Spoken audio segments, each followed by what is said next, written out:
না থাকতো, আল্লাহ রসুলের যদি সুন্দর চরিত্র না থাকতো, সাহাবা আজমাইন হযরত ওমর ফারুক রাদিয়াল্লাহু তাআলার মতো সাহাবারা কেউ কি আল্লাহ রসুলের সাথে থাকতেন? কত বড় বীর খালিদ বিন ওয়ালিদ থাকতেন? এক মুহূর্ত থাকতেন?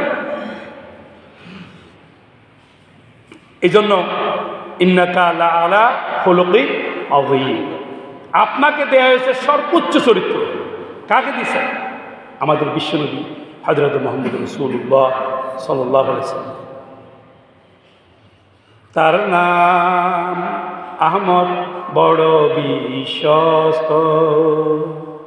সে কোন বন্ধু বলো, বড় বিশ্বস্ত।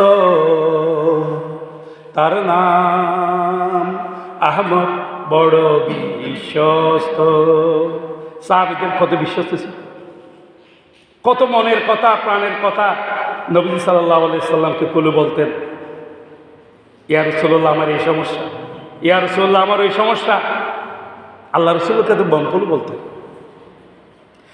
যার কাছে মন খুলে বলা যায়, যার কাছে মন খুলে বলা যায়, হওয়া যায় বেশি আশ্বস্ত।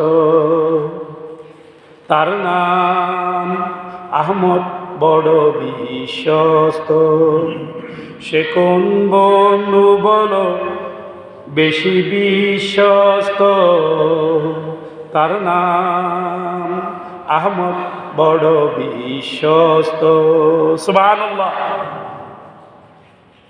এত আকুল, এত বেদনা, এত আবেদন, এত নিবেদন, এত অ্যাপ্লিকেশন আল্লাহ রসুলের কাছে তাদের থাকতো। কথা বললে মঞ্জুর হয়ে যেত। এই জন্য কোন নবীর মুজিজা, হযরত সুলাইমান আলাইহিস সালাম উপাতের পরে তখ্তের উপর কেউ বসলে উড়ে যায় না, ইঞ্জিন ছাড়া চলতে পারে না।